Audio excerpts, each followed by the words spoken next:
Bismillahirrahmanirrahim. Allahümme salli ala Muhammed ve ali Muhammed. Allah Teala Bəqərə surəsinin 186-cı ayəsində buyurur ki, Ya Peyğəmbər, bəndələrim məni çağıran zaman səndən soruşsalar, denə ki, mən onlara yaxınam. Dua edib məni çağıranın duasını qəbul edərəm. Gərək onlar da mənim çağırışımı qəbul edib mənə iman gətirsinlər. Bununla da ola bilsin ki, doğru yola yetişsinlər. Axşamınız və hər vaxtınız xeyirli olsun. Dəyərli Hadi TV100 televiziya kanalının daimi və yeni qoşulan tamaşaçıları, həmçinin YouTube sosial şəbəkəsinin də izləyiciləri, sizləri də salamlayırıq. Bildiyiniz kimi hər axşam Bakı saatı ilə 21:00-da Hadi TV100 televiziya kanalında bir-birindən maraqlı mövzular və dəyərli qonaqlarımızla sizlərin evlərinizin qonağı oluruq. Bu axşam da daha maraqlı və bizim öz həyatımızda ən mühüm məsələlərdən olan bir mövzuya toxunmuşuq. Bu mövzunu bir neçə veriliş əvvəl başlamışıq və axırıncı verilişdə ən mühüm nöqtəyə gəldik, çatdıq. O da mənəvi paklığın mərtəbələri haqqında idi və axırıncı verilişdə duanın qəbul olması haqqında danışdıq. Dəyərli qonağımız gözəl nöqtələri qeyd elədilər. Bu nöqtələri eşitmək üçün, dinləmək üçün, duanın qəbul olması üçün iki mühüm şərt var. Onları əgər bilmək istəsəniz, həm Hadi TV100 kanalının rəsmi saytına və YouTube kanalına müraciət edib oradan dinləyə bilərsiniz geniş şəkildə. Və bu axşam da həmin mövzunu davam etdirəcəyik, amma duanın fəlsəfəsindən. Duanın fəlsəfəsi nədir? Dəyərli qonağımız bu haqda bizlərə geniş məlumat verəcəkdir. Əgər sizin də suallarınız olarsa və bunu bir dırnaq arasında vurğulayım ki, mövzuya aid suallarınız olarsa yazıb göndərin. Biz də böyük məmnuniyyətlə sizin suallarınıza dəqiq və geniş formada cavab verək. Studiyamızın bu axşamki qonağı çoxlarınızın tanıdığı cənab doktor Ramiz Muhammeddir. Ustad, mən sizi salamlayıram. Çox xoş gəlmisiniz. Aleykümselam və rəhmətullah. Təşəkkür edirəm. Ustad, biz keçən həftə duanın şərtlərindən danışdıq, qəbul olmasından. Şərtləri bu idi ki, siz qeyd elədiniz ki, birinci Allahı çağırmaq lazımdır və ikinci Allahın çağırışına cavab vermək lazımdır. Yəni qarşılıqlı olmalıdır. Amma duanın fəlsəfəsi, siz keçən verilişdə vurğuladınız ki, hər duada dua deyil. Yəni biz elə istəyək, məsələn, ilahim mənə mal ver, pul ver, nə bilim, maşın ver. Bu dua sayılır yoxsa yox? Biz inşallah duanın fəlsəfəsindən danışaq. Sonra yavaş-yavaş əgər suallar olsa, sizi belə deyək, o suallarla da narahat edeyim. Buyur. Bismillahirrahmanirrahim. Allahümme salli ala Muhammed və ali Muhammed. Allahümme sallim və təmmim. Mən də əvvəlcə sizi və tamaşaçıları salamlayıram. İnşallah dua bizim həyatımızda çox önəmli bir yeri tutur. Yəni insanlar həqiqətən insan çox aciz bir varlıqdır. Aciz varlıqdır, yəni sabahından xəbəri yoxdur və bəzi təkcə elə hesab edir ki, bu aləmdə ancaq bu maddi, ən çox da materialist fikirlər, yəni maddi gördüklərindən ibarətdir bu aləm. Amma çox insanlar, diqqətli yaşayanlar, heç alim olmasalar belə, amma diqqətli yaşayanlar bilirlər ki, maddi cəhətlərdən başqa, maddi tərəfdən başqa bu aləmin mənəvi tərəfi də var. Mənəvi tərəf var və bunu çoxları bilir. Məsələn, bu mənəvi aləmdə öz qanunları var və bir də ki, fəlsəfi olaraq baxsaq, mənəvi aləm, yəni və yaxud buna biz termindən istifadə eləsək, mələkut. Qurani-Kərim istilahı ilə mulk və mələkut deyir də. Yəni mulk aləmi bu aləmdir, maddi aləmdir. Mələkut aləmi bu aləmin fovqunda, üstündə olan bir aləmdir. Üstündə, amma belə mərtəbəli deyil. Yəni fəlsəfi olaraq və bu artıq sabit isbat olunub. Yəni mənəvi aləm maddi aləmi əhatə edib. Ona görə də mənəvi aləmin qanunları da maddi aləmin qanunlarına hakimdir. Burada hakim və məhkum bəhsi var. Yəni Məhkum odur ki, hakimə tabe olan, birinə tabe olana dilə məhkum, Bəli. yəni hökmü altında olana. Yuxarıda hökmü edənə isə hakimdir. Amma məsələ budur ki, bu aləmin həm də hakim qanunları mənəvi aləmin qanunlarıdır. Ona görə də təkcə bu aləm maddi qanunlardan fizika, nə bilim, o maddi elmlər, dünyəvi elmlərin kəşf elədiyi qanunlardan ibarət deyil. Və hətta burada möcüzə də buna aiddir ki, möcüzəni məsələn peyğəmbərlər gəlir bu aləmdə bir möcüzə eləyirlər, öz peyğəmbərliklərini isbat eləmək üçün. Amma həmin möcüzə necə baş verir? Maraqlı, həmin möcüzə necə baş? Biz bilirik peyğəmbərdən möcüzə baş verir. Və möcüzə necə baş verir? Elə möcüzə mələkut, həmin o hakim aləmə, aləmlə rabitəsi olan şəxs o aləmin qanunlarını bu aşağı maddi aləmin üzərində hakim olduğuna görə o aləmin qanunlarını bilən adam həmin qanunları bu aləmdə əgər istifadə eləyirsə, artıq bu aləmin qanunları o aləmin yuxarı aləmin qanunlarına tabe olduğuna görə mən deyəcəm sir gəlir o sirlərə. Bu izahdır. Tabe olduğuna görə artıq burada çoxlarının bacara bilmədiyi işdir deyə buna biz möcüzə deyirik, aciz qalır insan həmin o işin müqabilində. Çünki ona da Allah Taala icazə verən şəxslər ancaq o aləmin qanunlarına deməli hakim ola bilir və yaxud da o qanunları əli çatır. İndi bu nağıl deyil. Bunlar hamısı böyük kitablarda, məsələn Molla Sədra bu barədə çox geniş danışıb, İbn Ərəbi bu barədə çox danışıb və fəlsəfə kitabları da ki doludur. Hətta İbn Sina, yəni çoxdur kitablarda bu mövzuda danışıblar. İndi məsələn bir insan, adam bu aləmdə məhduddursa ona bəlkə qəribə gələr. Ona bəlkə qəribə gələr, amma onun üçün də biraz məlumat əldə eləsə və yaxud bir ustadla biraz dərs oxusa, o da başa düşəcək ki, bu aləmin üstündə bir qanunlar var.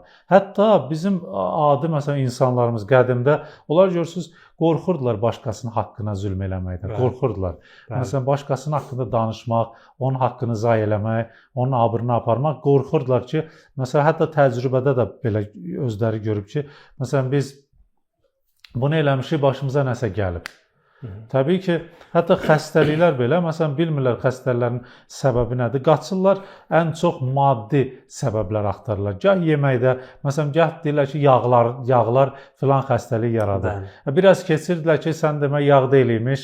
Məsələn, pendiriymiş. Hə, məsələn, un məlumatları. Unda problem. Hə, sonra biraz keçir təzə bir nəfər. Bunu indi mən danışıram, bizi izləyənlər müşahidə ediblər, internetdə doludur belə videolar. Sonra gəlir çıxır deyir ki, un da deyilmiş, məsələn, konservat maddələrdir, filandır, konservalardır, filandır. Sonra da çıxır deyir, şeydir, kalbasa əsas. Belə şeylər, müxtəlif yollar tapa bilmirlər ki, nədəndir. Amma bir məsələ biz bir dəfə ustadımızla bunu bəhs eləyirdik ki, xəstəlik birdən-birə görürsüz, məsələn, hətta özünü qoruyan insan. Biz deyirik məsələn, belə insanlar onda yeməklərdəndirsə, məsələn bu istifadə elədiyimizdənsə, onda kənd yerlərində ki, daim təbii yeməkləri, onlar xəstələnməməlidir, amma görürük onlarda da var o xəstəliklərdən. Ağır xəstəlik kəndlərdə də var. Bəs bu nədəndir səbəbi? İndi məsələ budur ki, sonra mən bunu düşünürdüm, fəlsəfə ustadımla danışanda elə bunu biz müzakirə elədik. Nəticə oldu ki, bu aləmin üzərində biz gəlirik ora, dualar məsələsi. Bu aləmin üzərində qanunlar var. Həmin qanunlar nizam yaradıb, nizam. O nizamı pozanda, məsələn, la təzlimunə və lə tuzləmun, Qurani-Kərimdə zülm etməyin ki, zülm olunmayasın. Bu, mənəvi aləmin qanunlarındandır. Əgər bir nəfər zülm etsə, mənim gücüm də var, filan da var, getsinlər, baxsınlar, insanlara zülm eləyənlər bir müddətdən sonra necə rüsvay olurlar, necə əzilirlər. Yəni, bunlar hamısı təcrübə də olunub, elmlə yanaşı təcrübə də olunub. Və ona görə də məsələn nizam pozulanda, məsələn, misal üçün artıq söz danışmaq, artıq haram yemək, haram danışmaq, başqasının haqqına zülm eləmək, insanları incitmək, bir yetimi əzmək, fəqiri incitmək, köməyi Allahdan başqa köməyi olmayana zülm eləmək, arxayında axı heç kim gəlib buna söz, ona zülm eləmək. Bir müddətdən sonra görür ki, özünün də başına gəldi, özü də bədbəxt oldu. Bunlar hamısı nizamı pozduğuna görədir. Bu aləmin mənəvi nizamını pozanda xəstələnir adam. Xəstələnir adam. Bunu istəyirlər inansınlar, istəyirlər inanmasınlar, xəstəlikləri getsinlər, axtarsınlar. Bəzi xəstəliklər var ki, heç səbəblərini indiyə kimi də tapa bilməyiblər, tapa bilməyəcəklər də. Məsələn, bəzi xəstəliklərin səbəbi istiğfardır. Onu bilmirlər. Həqiqi tövbədir. Onu bilmirlər. Bəzi xəstələrin səbəbi müalicəsi istiğfardır. Bəzi xəstələrin müalicəsi sədəqədir. Sədəqə, adi sədəqə, qurban kəsmək, insanların könlünü almaq, bir yetimə sevindirmək. Məsələn, seyidlər xüsusən hədislərdə bizə tapışır. Məsələn, seyidlərə hörmət eləmək. Bunlar hamısı səbəblərdirlər ki, biz deyirik, istəyirlər eləsinlər, istəyirlər eləməsinlər. Amma məsələ budur ki, Allah Taala kömək eləmək istəyir. Yəni Allah Taala rəhimlidir. Biz dedik keçən dəfə. Rəhimlidir və kömək eləmək istəyir. İstəyir duanı qəbul eləsin. Çünki rəvayətlərdə var ki, əgər bir nəfər üçün dua qapısı açıbsa Allah Taala, yəni dua elə fikir verin, bəzi insanlar var, heç ağlına gəlmir dua eləmək. Düzdür, yoxsa çətinə düşür, stresə düşür, gedir içkiyə qurşanır, narkotika qurşanır, problemin içinə. Bir dənə ağlına gəlmir ki, səmimi gedim bir Allahdan dua eləyim, Allahla danışım, Allaha dua eləyim. Bir tövbə eləyim, təmizlənim, gedim məscidə bir dua eləyim, təmiz, xalisanə. Bu ağlına gəlmir. Niyə? Çünki onun üçün artıq dua qapısı bağlıdır. Hətta birdən indi bizə eşitdi, getmə eləmək istəsə yenə eləyə bilməyəcək. Getsinlər, yoxlasınlar. Deyərək, gedər danışar, amma qəlbi o dua halını ələ gətirməyəcək. Məsələ buradadır. Yəni bir təsirə düşəcək. Hə, təsir ki, gedib 5-3 danışacaq. Gedər oturar, fikir versə, mən görmüşəm belə insanlar. Gedər məscidə robot kimi. Başlayar, ya Allah problemim var, ya Allah, hiss eləyəcək ki, o Allahla danışmır. Dil danışır, amma qəlb dil danışır, qəlbdə 1 qram, mən deyəcəm, şərtlərindən fəlsəfəsində zikr olunub. Allah özü o zikri deyib. Allah özü deyib ki, bu olsa eləyəcəm, qəbul eləyəcəm. O halı o gətirə bilmir. Çünki bu deməkdir ki, dua qapısı onun üzünə bağlanıb. İndi burada bir dənə sirlər var, maraqlı sirlər var. Yəni, bir nəfər rəvayətdə deyir ki, bir nəfərin üzünə dua qapısı açılsa, cavab mütləq olacaq. Fikir verin, dua qapısı açılsa, cavabı mütləq olacaq. Ustad, o dua qapısının açılıb açılmamağı və yaxud da ki, bağlanmaq ki, məlumdur. İnsan buyurdunuz ki, hal tapmır. Bəs açılıb açılmamağı? Hə, açılmağı indi sirri yaxşı dediniz. Sirrini açırıq burada. Hardan götürmüşük? Ayələrdən götürmüşük. Deməli, Ən'am surəsi 40-dan 40, 41, 42. Allah Teala bu ki, oxuyuram, diqqətlə qulaq assınlar. Çünki bunların hamısını biz fəlsəfə açsaq, deyərlər ki, bu insan da bəşər ağlıdır, fikirləşib. Ola bilsin ki, məsələn, bir nəfər soruşsa, necə İmam Həsən Əskəri əleyhissalam Kindidən göndərmişdi, soruşur ki, ola bilsin, Quranın ziddiyyətlərini göyə tapmışdı, belə bir kitab yazırdı. İmam Həsən Əskəri əleyhissalam da göndərdi onun üçün, onun tələbəsini ki, ged ondan soruş gör. Məsələn, sən fikirləşdiyin bu məna, ola bilər başqa bir məna olsun. Məsələn, ola bilər sən səhv eləmisən düşün. O fikirləşdi, dedi, olar. Fəlsəfə, filosof idi da, Kindi. Dedi, ola bilər. Fikir verin, filosof. Kindi məşhur filosofdur İslamda. Birinci Farabidən qabaq. İndi Kindi ilə, filosofla imam burada üzbəüzdür. Və biz bundan danışırıq. Filosofla imam. Bəziləri atıblar imamı, gediblər iki-iki danışırlar ki, bu fəlsəfə oxudu, filan kəsi tanıdı, filan filosof. Biz imamı tanıyırıq. Biz imamı tanıyırıq. Ona görə fəlsəfənin, filosofun fəlsəfəsi imamın elminin yanında qətrə, zərrə, damcıdır. Mən bunu ispat eləyərəm. Kimə istəsə, fəlsəfə oxuyanlarda ispat. Çünki mənim özümə ispat olub. Bir müddət mən qərb fəlsəfəsi oxuyurdum. Orada imamın hədisi, bir dənə imamın hədisi mənim bütün oxuduğum fəlsəfəni tərpətdi. Ona görə bu mənim özümə ispat olub. İndi gəlirik bura. İmam göndərdi, dedi ki, bəs sən ki yazırsan bu kitabı, Qurandan güya səhvlər tapmısan, güya bir-bir ayələr bir-birinə ziddiyyətlidir. Ola bilər sən başa düşdüyün fərqli bir şey olsun. Filosof da fikirləşirdir, ola bilər bəşər ağlıdır. Ola bilər müqəddimədə hardasa xəta edə bilər. Bəli, ola bilər məhdud məlumatların əsasında düşünmüşəm və ola bilər. Deyir, dayanır bir deyir ki, bu sənin sözündür. Kim öyrədib sənə? Birinci demək istəmir, sonra təkid edəndən sonra deyir ki, İmam Həsən. Orada artıq başa düşdülər ki, Allah bilir risalətin kimə verir, imaməti kimə verir. İndi biz onlardan öyrənirik. Çünki İmam Əli əleyhissalam buyurdu ki, məndən soruşun məni itirməmiş. Mən göylərin yolunu, elə göylərin yolunu qeyb aləmi, mələkut aləmi, yerdən daha yaxşı bilirəm. Ona görə biz onlardan öyrənirik. Dua məsələsi də qeybi rabitədir. Və Allahın özündən. Ən yaxşı Allahın özü. Onsuz da imamlar da elə Allahın özünə qaytarır. Və burada Allah Taala buyurur ki, Bismillahirrahmanirrahim. Diqqət eləsən, burada nöqtələr var və sirlər var. Bəlkə də çoxları oxuyub keçib üstündən. Bismillahirrahmanirrahim. Qul ərəaytəkum in ataakum azabullahi aw atatkumus saatu əğayrallahi təd'una in kuntum sadiqin. Deyir, doğru danışırsınızsa, deyin görək ki, Allahdan başqasını çağıran müşriklərdən danışır. Deyir, doğru danışırsınızsa, deyin görək. Birdən Allahdan bir əzab gəlsə və yaxud qiyamət baş versə, yenə də başqalarını çağırarsınız. Bir dənə öz içinizə baxın. Yenə də başqasını çağırır. Yoxsa qəlb avtomatik o çətinin içində müqəddimə qurur ha burada Allah. Müqəddimə qurur, bir söz demək istəyir. Bu birinci ayəsidir. Yəni 40-cıdır. Sonra gəlir 41, sonra 42. 42-də açır, deyir ki, nə demək istəyirəm?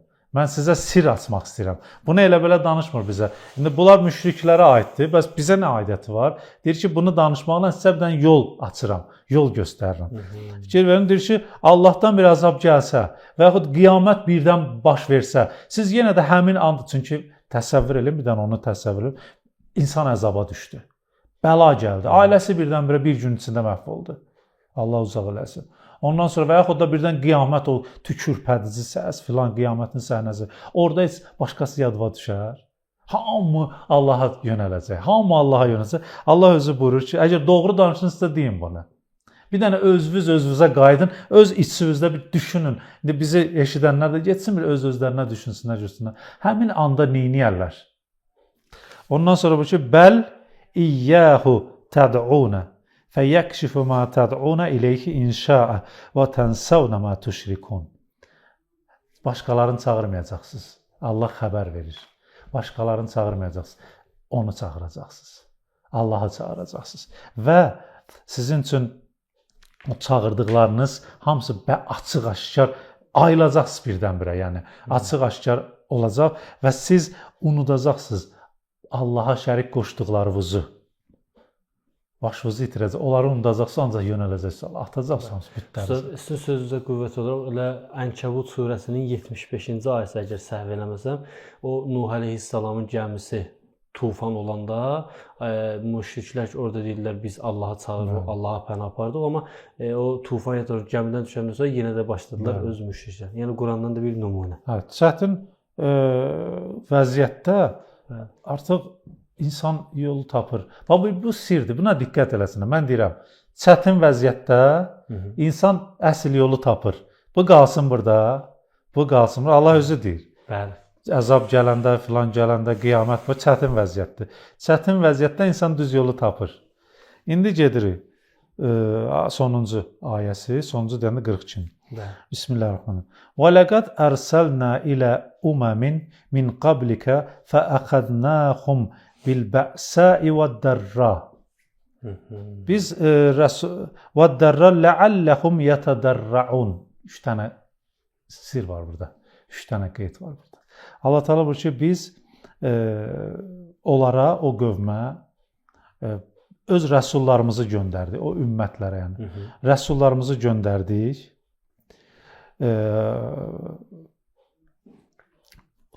Ondan qabaq, yəni göndərdi. Nədən qabaq? Və xəznəhum bil-bə'sə'i və-dərra. Və biz onlara, fikir verin, bə'sə və dərra. İkisi də sıxıntı, çətinlik deməkdir. İkisi də sıxıntı və çətinlik deməkdir. Allah ikisini də burada qeyd edir. Lüğətə baxsalar, lüğətdə sıxıntı və çətinlik. Və biz onlara sıxıntı və çətinlik göndərdik ki, ləalləhum. Bəlkə onlar nə edirlər? Yətədərrəun. Sıxıntı, çətinlik və tədarru. Duanın sirrini danışır, fəlsəfəsini danışır. Sıxıntı və çətinlik və tədarru. Bunları Allah göndərir. Nə deməkdir bu? Bu bizim həyatımızda baş verir. Bunların hamısını biz yaşayırıq. Real biz yaşayırıq bunları. İnsan Allahı unudur. İnsan dualarını düzgün eləmir. Necə? Yəni biz dünən bundan qabaqçı keçən həftə danışdıq ki, deməli Allah Taala duanın şərti budur ki, Allahın qəbul eləməsi üçün. Biri budur ki, yalnız Allahı çağırsınlar, ikinci Allahın çağırışlarına cavab versinlər. Yəni şəriətə əməl eləsinlər, Allahı haram elədiklərini çəkinsinlər, halal elədiklərini eləsinlər, vacib elədiklərini eləsinlər, yerinə yetirsinlər. Əsas birinci şərti budur ki, Allahı çağırsınlar. Allahı çağırmaq ona deyirlər ki, Allahdan başqasını çağırmayasan. Əgər Allahdan başqası, yəni gəlmişəm məscidə dua edirəm, çətinliyim var. Ümidim də budur ki, dostuma da bir deyərəm, görüm bəlkə o da nəsə bir şey eləyər. Bu Allahı çağırmaq deyil.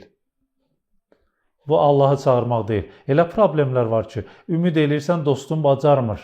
Demirəm eləmək istəmir, eləmək istəyər, amma bacarmır, əlindən gəlmir. Əlindən gəlmir və heç kim onu bacarmır. Hətta məsələn xəstəlikləri misal vursaq, gedirsən həkimə, həkim deyir ki, biz heç nə eləyə bilmərik. Otur gözlə. Hə. Bu ağır söz, bunu yaşayıb insanlar. Bunu yaşayıblar insanlar. Heç kim heç nə eləyə bilmir. Yaxının gözünün qarşısında əziyyət çəkir, sən heç nə eləyə bilmirsən. Pulu da ola bilər insanın, amma pulu da bir şey eləmir. Orada ya puluna güvənir, ya dostuna güvənir, ya öz bacarığına güvənir, ya nə bilim filan şeyimi uzaq başı sataram, həll eləyərəm. Buradan da gəlir. Çünki başqa yerdə də ümidi var. Burada fikri Allahda deyil. Allah deyir ki, mənim cavab verməyim üçün gəlir tam fikri məndə olsun. Allahdan sevib bəndə ümid bağlamaqdır. Hə, bunun sirri var, ha. Bunun sirri var. Lazım olsa, yadınızda qalsa, yəni bunu danışarıq ki, yadımızdan çıxmasa, yəni bu mövzuya qayıtmaq. Niyə Allah belə istəyir ki, tam onda fikir olsun? Bu fəlsəfəsi var bunun. İndi gəlirik, Allah Teala bu ki, biz onlara çətinliklər göndəririk, onlara bə'sə göndəririk, darra göndəririk, ləəlləhum yətədərraun. Ola bilsin bir tədarru eləyərlər. Tədərru tədəbbürdən fərqli deyil. Hə, onu indi izah edirəm. Sir elə burada yatıb, bu kəlmədə yatıb. Deməli, bə'sə və dərra ikisi də sıxıntı və çətinlikdir. Amma Allah Teala burada sıxıntı və çətinliyin iki növünü deyir. Tərcümə eləyəndə bir dənə uzaq baş deyəcəklər ki, Allah sıxıntı verir və ola bilsin. Sıxıntı burada deməli bə'sə izah eləyirlər ki, bə'sə insanların insanlara yaratdığı problemlərdir. Allah onu eləyir. Yəni insanın əli ilə onu sıxıntıya çalır. Bir nəfər gəlir, onu çətinə salır, bir nəfər onu sıxışdırır, bir nəfər problem. Ona deyirlər bə'sə. Bu da sıxıntıdır. Darra isə təbii hadisələrdir. Özündən asılı olmadan, yəni insan əli ilə olmayan təbii hadisələr. Təbiət hadisəsi. Təbiət. İndi ya xəstələnir, ya filan olur, ya fəlakət. İndi ya insanlar əli ilə çətinə salaram, Allah deyir onları. Ya təbii fəlakətlərlə çətinə salaram onları. Həmin o çətin anda, yuxarıda dedi, o ayələrdə dedi ki, həmin anda qəlbimiz yenə müşriklər kimi, yəni müşriklərədir. Qəlbimiz şirk elədiklərimizə yönələr, düzün deyin. Yoxsa Allaha, onda Allaha yönər. Çünki qəlb incidirsə və qəlb hər şeydən küstüsə, o öz həqiqətini Rəbbinə yönələcək. İstir müşrikin qəlbi olsun, istir kafirin qəlbi olsun. Hətta ateistlər belə etiraf edirlər ki, biz ateistik, mübarizə aparmışıq dinlə, amma çətinə düşəndə elə bir ağır çətinə. Ya övladı çox pis xəstələnir, ya ailəsi, anası çox pis xəstələnir. Orada düzdür, qəzəbli olsa da, amma orada Allahla bir danışır. Fikir verdiniz, buna misallar çoxdur. Axtarsalar tapa bilərlər. Amma Allah Teala da fikir verdiniz, orada bə'sə və dərra yaradır. Yəni ya insanlar əli ilə, ya təbii hadisələrlə onu bir sıxıntıya salır ki, ləəlləhum yətədərraun, sirri açır. Ola bilsin bir sızıltı ilə Allahı çağırdılar. Yalvarış, o sızıltı var ha. O yalvar. Yəni insan o, biz deyirik, dizi dəydi yerə. İnsan o qədər sıxıntı çəkə bilər, o qədər ağır bir çətinlik yaşaya bilər ki, o dizi bükülər. tab gətirməz o ağır. Həmin anda yalvarış var ha. Hər şey yaddan çıxır, bütün varlıqlar yaddan çıxır. Bütün ümidlərin qırılır, hər şeydən baxır dünya adam deyir, dünya başına fırlanır da. Ondan sonra orada bir dənə içdən ağlamaq var ha. O içdən o sızıldamaq var ha. Onu mən lap efirdə demirəm də. O insanlar orada lap nə səslər görürlər bəli. O həmin o an tədarrü odur. Tədarrü odur. Bəli, Ustad, qısa bir fasilədən sonra davam edərik. Hörmətli izləyicilər, qısa bir fasiləyə ayrılırıq. Fasilədən sonra verilişimiz davam edəcək. Biz izləmədə qalın və YouTube kanalından da suallarınızı yazıb göndərə bilərsiniz.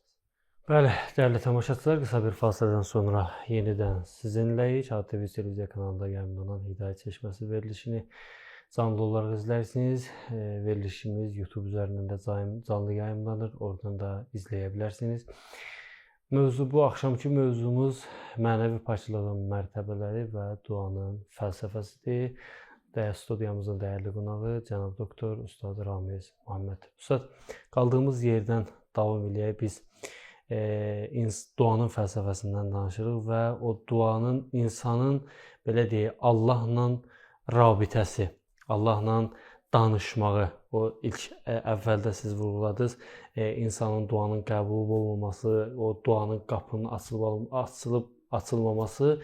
Bu yerə gəldik çatdıq ki, insan, Allah Taala insanı belə deyək sıxıntılara salır. Ya insanın özəli ilə, ya da ki təbiət hadisəsi və istəyir ki, özü ilə danışsın. O sızıltı halımı deyək, belə qəmgin, qəlbi sınıq halımı deyək və o elə bilinən başqa bir yollar da var, sirlər var. Siz buyurdunuz, onu başqa davamlı sizdən işləyək. Bunu sual verirlər ki, bəs niyə Allah Taala insanı çətinliyə salır, sonra duasını qəbul edir? Ola bilər ki, elə Allah qadirdir və ehtiyacsızdır. Allahın buna ehtiyacı yoxdur ümumiyyətlə. İstədiyi insana hesab kitabsız ruzi də verər, hər şey də verər. Yəni Allahın ona ehtiyacı yoxdur, insan ona üz döndərsin, üz tutsun. Bəli. Və yaxud ona yalvarsın. Orada Allahda heç nə artmır və orada bir Allah üçün bir fayda yoxdur. Ümumiyyətlə Allahın fayda qazanmaq kimi bir ehtiyacı yoxdur. Çünki fayda götürmək naqis varlığın tələbidir. Naqis varlıq fayda vasitəsilə öz nöqsanını aradan aparır, kamala təkamül eləyir. Amma Allah mütləq kamaldır, onda heç bir naqislik yoxdur. Hətta bəzi ayələrdə var ki, istəsəz hamınız kafir olun, yəni Allaha heç bir zərər dəyməz. Sizi götürərəm yerinə Allahı sevən və Allah da onları sevən bəndələr gətirərəm. Yəni bunu eləyər. Amma Allahın məqsədi insanı yəni bir balaca səhv eləyən kimi tez cəzalandırıb məhv eləmək deyil. Allahın yaradış məqsədi, yaratmaq məqsədi kamala çatdırmaqdır. Onu insan kamala çatmalıdır. Dua düzdür ehtiyaclarına görədir insanın. Amma orada bir duanın fəlsəfələrindən biri budur ki, insan bəndəliyini dərk eləsin. O bəndəliyini dərk eləyən kimi Allahın Allahlığını da o bəndəliyini, yəni özünü tanıyan, Rəbbini tanıyan buradadır. Öz bəndəliyini hiss eləsə, öz bəndəliyini dərk eləsə, o öz xaliqini, öz Rəbbini çox yaxşı dərk eləyəcək. Məsələn deyirəm, qarşımızda məsələn bir ustaddır, alimdir. Görürsünüz ki, məsələn, insan iki nəfər adamın qarşısındadır. Bir nəfər öz cahilliyini dərk eləyib. O birisi nəfər cahilliyindən xəbəri yoxdur. Bu ikisindən hansı o ustada daha çox dəyər verəcək? Cahilliyini qəbul edir. Dərk eləyən əhsən. Çünki o bilir ki, məndə çatmayan şeylər var və bu kişi də, bu ustad da. O çatışmamazlıqlar onlar hamısı var, o elmlər var onda, dəryadır bu. Ona görə yalvaracaq da, çünki rəvayətlərdə var ki, elmdən başqa nədə heç bir şeydə möminə elmdən başqa heç bir şeydə yaltaqlanmaq yaraşmaz. Elmdə amma yaltaqlana bilər. Ustada. Ki ona nə var, ona bir şey. Bunu mənəvi aləm, mənəvi bilənlər dərk eləyər. İndi biz danışırıq, bəziləri məsələn ola bilsin, deyər ki, bunlar nə danışır? O hal əhli var, söz əhli var, kəlmədən tuturlar. Və onlar bilirlər mən nə deyirəm. Yəni bir nəfər qarşısında dərya bir insan ola, özü də başa düşə ki, onun çox şeydən xəbəri yoxdur. Amma öyrənmək istəyir. O susuzdur öyrənməyə, susuyub öyrənməyə. O necə yalvarar ustada? Qapısından əl çəkməz. Bir nəfər də cahildir, xəbəri yoxdur, elə bilir ki, elə həyat budur. Yedin, yatdın. Bu təbii ki, alimin qədrini bilməyəcək. Təbii ki. İndi məsələ budur. Allahla bəndə arasında da belədir. Bir də ki, indi sizdən ağıl sahibi olaraq soruşsam ki, həmin bu cahilliyini başa düşən və cahilliyindən xəbəri olmayan cahil hansı daha dəyərlidir ağıl sahibləri yanında? Onu cahilliyini dərk eləyən. Dərk eləyən, təbii ki, o daha dəyərlidir, mənəvi olaraq dəyərlidir. Bəli. Öyrənmək istəyi var onda. Amma o birisinə elə göndərilir. Başına buraxacaq. İndi məsələ budur ki, Allahla bəndə arasında da Allah istəyir ki, dəyər qatsın insan dəyərinə. İnsan öz dəyərini başa düşsün. Məsələn, onu öz başına buraxa bilər. İstidrac deyirlər də. Onu öz başına buraxa bilər. O gedər elə başqa canlılar kimi yaşayar. Amma Allah ona biraz sıxır. Dediyimiz kimi. Bəli, bəlalarla. Sıxır, bəlalarla və o tədarru halı gəlir ona. Məsələn, bir dəfə alınmadı, 2 dəfə alınmadı, elə bir şey də sıxır ki onu. O gəlir, artıq dizin atır yerə, Rəbbi ilə tək qalır, ağlayır orada. Amma ürəkdən bir sızıldayaraq ağlayır. Orada rabitə yaranır. Qəlb açılır, qəlb dirilir. O əsl dua odur. Və özü də soruşanda ki, Allahdan niyə sıxıntıya salırsan? Ləalləhum yətədərrəun cavab verir. Bəlkə onlar tədarru eləyərlər, biz sızıldayarlar, içdən sızıldayarlar. İçdən sızıldayarlar. Və Allahın hədəfi budur ki, yuridukə əntə kə'abdin min ibadihi, onun bir bəndələrindən biri, bir bəndə olaraq ən təzhəbə ileyhi, ona tərəf gələsin. Çünki niyə? Kamal ona yaxınlaşmaqdır. Görün necə plan qurub. Görün necə plan. Yəni belə balaca mövzudan Allah böyük bir məktəb yaradıb. Bir dənə sənin ehtiyacın var, sıxıntın var. Həmin o sıxıntıdan kamala aparmaq, yəni bu nə deməkdir bu? İnsanın balaca bir sıxıntısından, ehtiyacından istifadə edib onu kamala aparmaq. Elə bir bəhanə düzəldib, sonra onu kamala aparır. Bu Allahın işi. Quran-Kərimdən deyirik bunu. Quran-Kərimdən deyirik. Və bəzi insanlar da var ki, Allah özü Quranda bunu da xəbər verib. Ənam 43-də xəbər verib onu ki, bəzilərinə bir sıxıntı da yaradırır, yəni tədarrür eləmir. Artıq qəlb möhürlənir. Özü elə onu cavab verib, buyurur ki, Bismillahirrahmanirrahim. Və ləvlə izca'əhum bə'suna. Bizim o sıxıntımız ona gedib çatır. Sıxıntıya salırıq onu. Tədarra'u və lakin qəsət qulubuhum. Tədarru eləsinlər, amma onların qəlbləri qəsavət tutulub, bərkiyib qəlbləri, ölüb qəlbləri. Qulubuhum və niyə görə ölüb? Özü görün necə gözəl. Quran-Kərim bu da. Sual yaran niyə görə ölüb? Cavabını da deyir.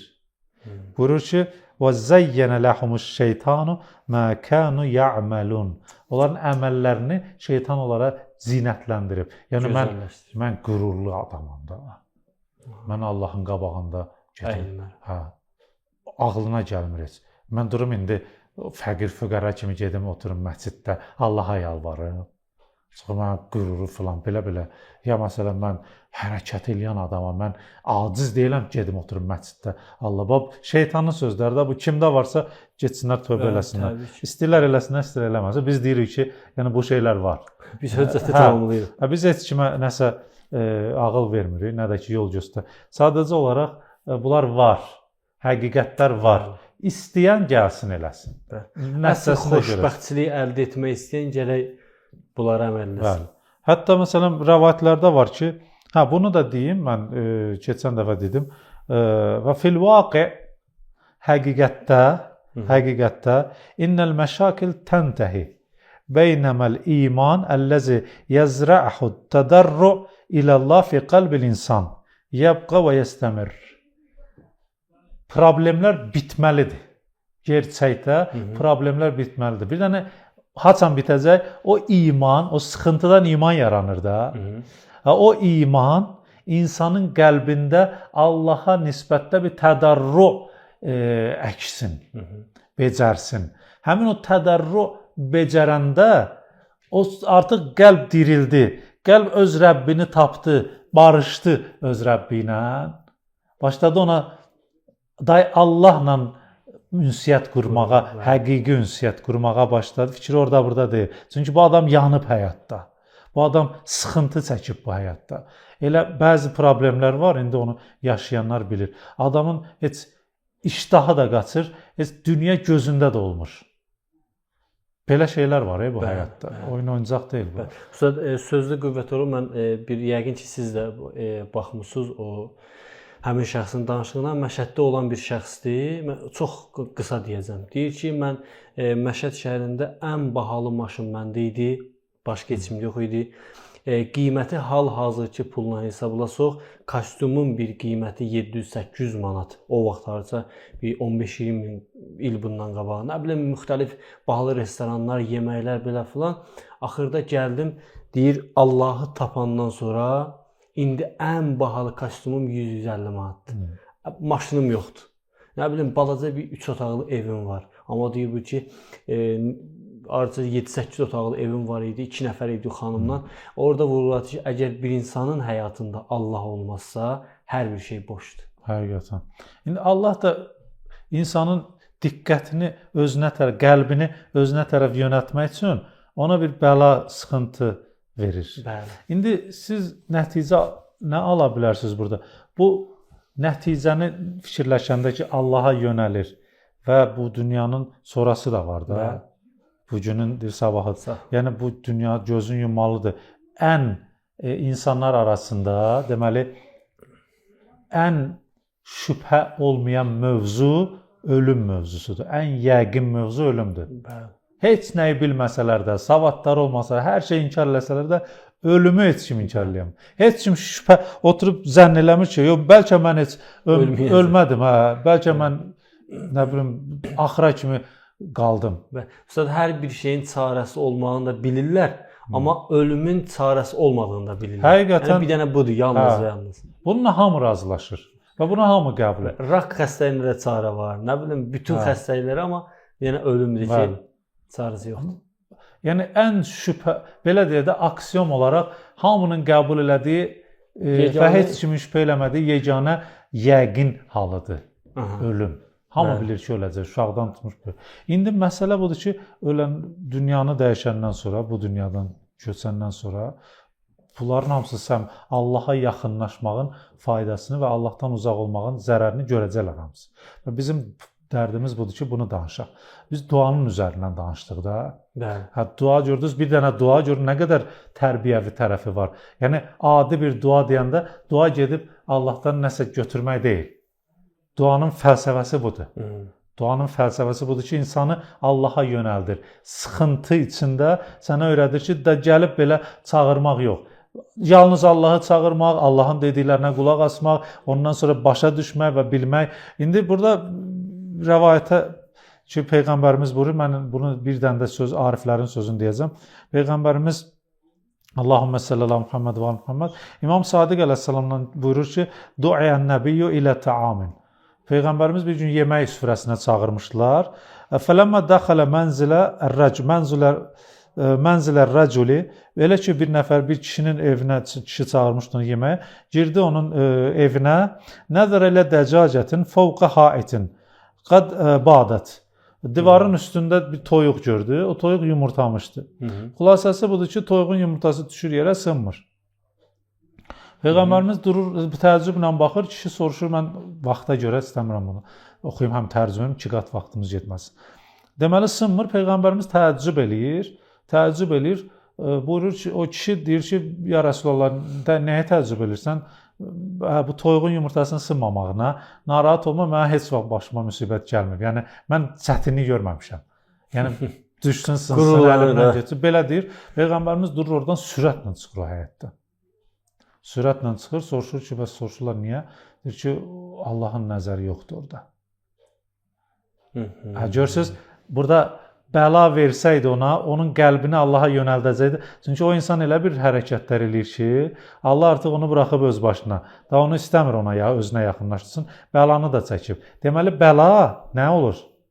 Allaha yaxınlaşma vasitəsi. Başqa sözlə desə, bəla olur nemət.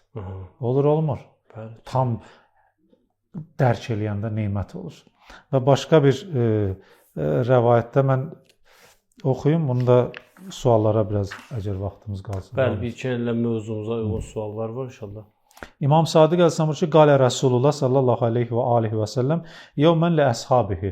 Öz səhabələrinə bir gün dedi ki, məl'unun kullu malin la yuzakkə.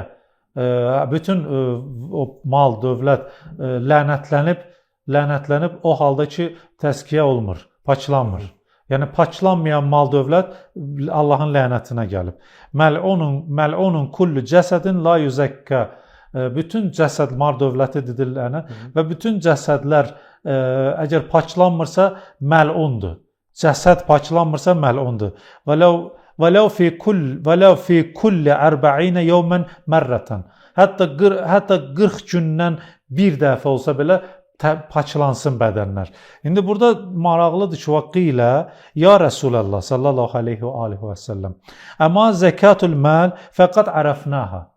Bildi, malın zəkatı deyirsənsə, zəkat vermək. O zəkatı bildiyi üçün çıxardırıq da. Məsələn, 40 dənə qoyun varsa, onun biri, məsələn, 5 dənə ilə. Bunların zəkatı var, gümüşün qız. Bunların zəkatı var, şəriətdə deyilib. Amma soruş bunu bildi ki, bu təmizlənməsə lənətə gəlib, onda xeyir olmaz. Onda xeyir olmaz. Fəma zəkatul əcsad. Yaxşı, cisimlərin zəkatı nədir bəs? Cisimlərin zəkatı nədir? Fəqqalə. İndi burada bir dənə məsələ var, mən istəyirəm, bilmirəm, vaxtımız nə qədər var? Üstad, inşallah ki, tamaşaçılar bizi üzülü bilərlər, çünki çox maraqlı mövzudur həqiqətən. Elə davam ilə inşallah başqa vaxt verilişlərdə sualları cavablanırıq. Burada cəsəd və yaxud cüssə, bir də bədən var, məfhumu var. Cəsəd və yaxud cüssə də deyirlər. Bir bədənə işarədir. Bir də bədən də deyirlər. Amma bədənlə cəsədin, cüssənin fərqi var. Fərqi var. Burada cəsədin bədəndən danışmır, cəsəddən danışır.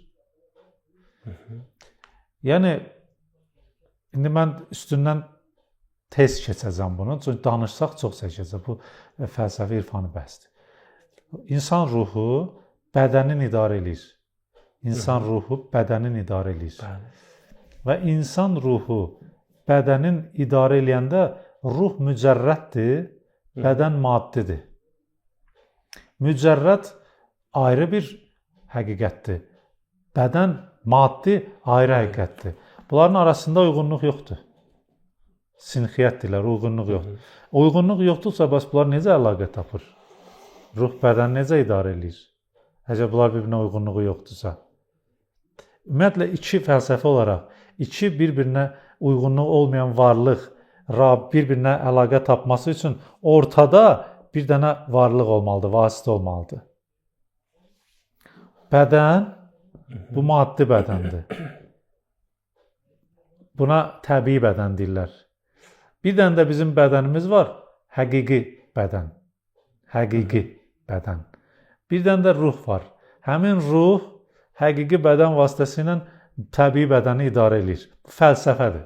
Ola bilsin, çünki fəlsəfi mövzularla, məsələn, digər mövzuların arasında fərq var da.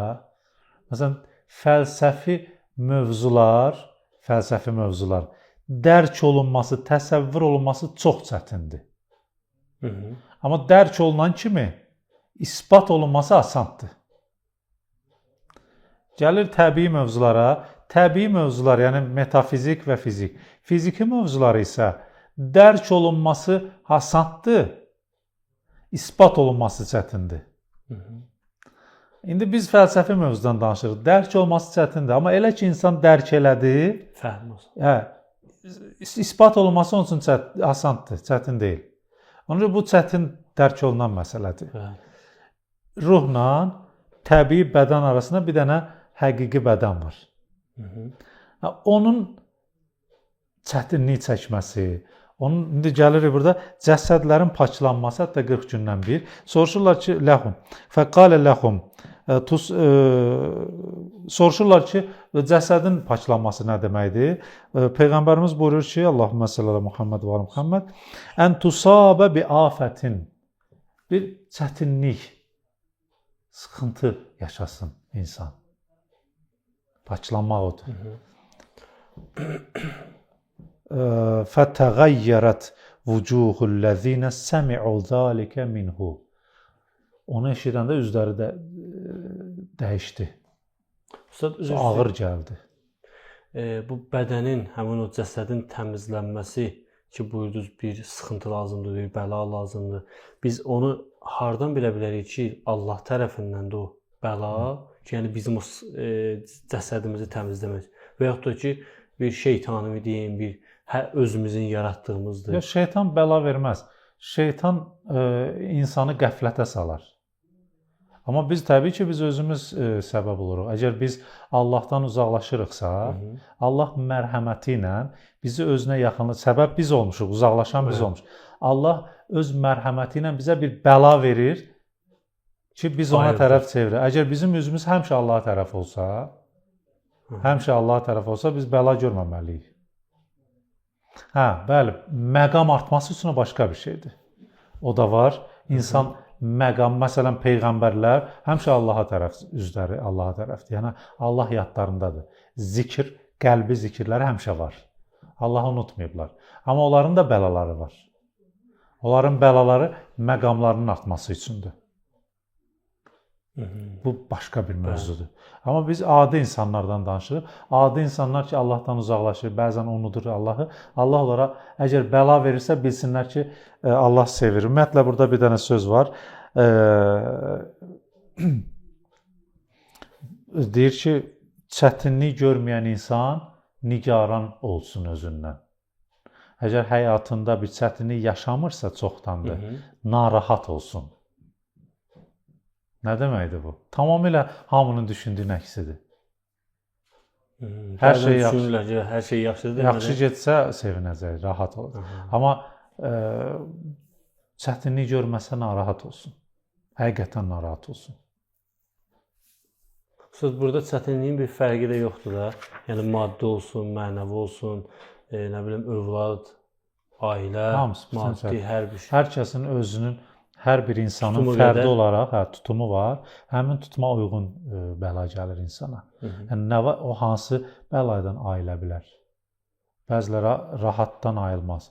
Bəziləri xırdadan, məsələn, bizə görə rahat olur, ona görə o ağırdır.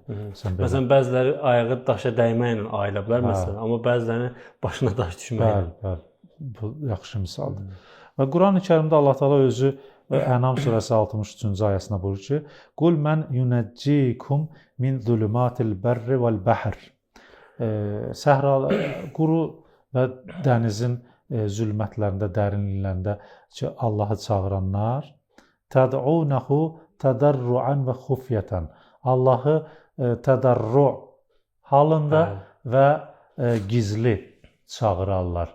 Biz dedim bu heyfdir qalmasın. 2 dənə də şərti, həm tədarru dedik artıq, bir də gizlilik. Gizli çəkilsin kənara. Bunlar sirlərdir hamısı. Çəkilsin kənara, Allahın şəriətinə əməl eləsin, Allah tövbə eləsin, ondan sonra gəlsin tədarru halı yaransın onda və təbii gizli, məxfi olaraq başlasın Allaha danışmağa, Allahla yalvarmağa. Ondan sonra Allah Taala onun dualarını qəbul edəcək. Çünki artıq onda o bəndəlik halı yaranmış olur. Və bu da duanın sirlərinə və fəlsəfəsidir. Mən bilmirəm, vaxtımız varsa oxuyaq bir-iki dənə sual da. Yoxdursa? Mən elə bilirəm, vaxtımız bitib. 1-2 dəqiqəmiz var. Sonrasında bir dənə sual. Bəli, bir dənə sual. Mən oxuyaram icazənizlə. Soruşurlar ki, Ustad, salam, səbirsizliklə verilişi gözləyirik. Allah razı olsun. Çox maraqlı və aktual mövzudur və şükür Allaha, Ustad çox gözəl izah edir. İnsan hansısa mərtəbəyə çata bilir, amma ən çətini o səviyyəni qorumaqdır. Qorumaq yolları yəqin Quran və zikirlərdir, düzdür? Yəni Qurandan ayrı düşməmək, zikirlərdən ayrı düşməmək. Bəli, və onu öz başına eləmək yox, onu hər hansı bir ustadın nəzarətindən olsa daha yaxşı olar, amma düzdür. Salam əleykum, Allah sizlərdən razı olsun. Ustada sualım belədir.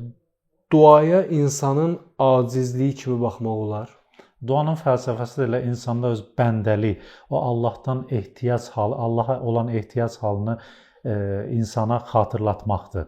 İnsana təlim verməkdir. Bəli, baxmaq olar. Elə duanın fəlsəfələrindən biri budur ki, insan öz acizliyini dərk etsin. Çünki dua eləyən əlini açanda artıq öz acizliyini orada qəlbən dərk eləyib.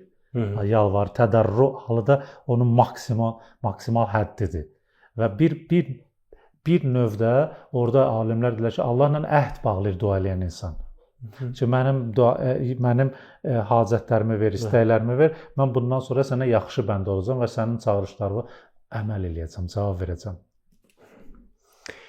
Bəli, mən sonda bir sual da oxuyum. Allahın salamı, rəhməti, bərəkəti üzərinizə olsun. Sualım: hansı zikri ya duanı çox oxusaq təsirli olar? Duamız tez qəbul olsun. Mən 100 dəfə ya Qadir, ya Cəbbar, Allahu Əkbər zikirlərini deyirəm. Ustad nə məsləhət görür? Öncədən təşəkkür edirəm. Biz təşəkkür edirik. Ümumiyyətlə belə zikirlər İrfan ustadları qeyd edirlər ki, bunu kitablardan götürüb oxuyan insan, bəzi insanlar var, hətta ağlını itirib bu zikirlərdən. Bəzi insanlar var, bədbəxt, mənim ustadım deyir ki, bir nəfər zikir tapmışdı, oxuyurdu, bütün həyatı xarab oldu. Eləməsinlər belə şey. Ümumiyyətlə bu zikirlərin sayları nə qədərdir? Yəni fikir versələr, o zikirlərin özlərinin ağırlıqları var. Bəli. Onu eləməsinlər. Hər hansı bir kitabdan götürüb 100 dəfə, 5 dəfə eləməsinlər. Ustadla məsləhətləşsinlər. Amma bir dənə məsələn Məfatihül Cinan ümumi insanlar üçün də oradakı zikirləri eləyə bilərlər və bir də ki, ən çox tövsiyə olunan ümumi insanlar üçün ki, bunun heç bir problemi yoxdur. Bu salavatdır, bir də istiğfardır. Ümumiyyətlə istiğfarın əgər bir gün qismət olsa ondan da danışarıq. Həm salavatın mənəvi aləmlə rabitəsini. Yəni ümumiyyətlə salavatın sirləri çoxdur. Təmhidül Qəvaid kitabında gətiriblər, izah olub. Elə deyirəm, səbri çatıb gözləməyənlər gedib ora müraciət edə bilərlər. İrfan kitabıdır. Amma salavat və istiğfar, Əstəğfirullaha Rabbi və ətubu iləyh. Bunu çoxlu desin, burada heç bir problem yoxdur. Sayında da zərər gəlməz, xeyir olar. Amma digər zikirlər var ki, sayılı zikirlər, digər zikirlər, o zikrin özünə tərcüməsinə baxsalar, hətta o ağırlığın özləri hiss eləyəcəklər. Eləməsinlər onu. Bəli. Təşəkkür edirəm Ustad, Allah razı olsun. Düzdür, dəyərli tamaşaçılara suallar qaldı, amma bizim vaxtımız bitib. Sizdən bir qısa bir dualaq. Qarşıdan da Həzrət Zəhra salamı da xanım mövzu gəlir. Qısa bir mümkünsə dualaq, sonra verilişimizi sonlandıraq. Elə mənim bir dənə həmişə başqa yerlərdə də özüm üçün də duam budur ki, Allah Taala bizlərə Əhl-i-Beyti tanımaq mərifəti versin inşallah. Onun ilə dua da qəbul olunacaq, onun ilə kamil də olacaq insan, onunla təvhid əhli də olacaq. Əhl-i-Beyti tanısa, həqiqi mənada tanısa, orada təvhid də var, ədalət də var, məad da var, nübüvvət də var. Hər şey dərk edəcək, özünü də tanıyacaq, Allahı da tanıyacaq, duaları da qəbul olunacaq. Ona görə də Allah Taala bizə xanım Zəhra salamü əleyhaya xatir Əhl-i-Beyti tanımaq mərifəti nəsib eləsin. İlahi, amin. Təşəkkürümüzü bildiririk Ustad, Allah razı olsun. Qismət olar növbəti verilişdə yenə də xidmətinizdə olaraq. Hörmətli izləyicilər, bu gün də bir hidayət çəkməsi verilişini izlədiniz və sonuna gəlib çatdıq və sonda da dəyərli ustadın gözəl duasına amin deyərək sizləri mərhəmətli və uca olan Allaha əmanət edirik. Sağ olun, gecəniz xeyirli olsun.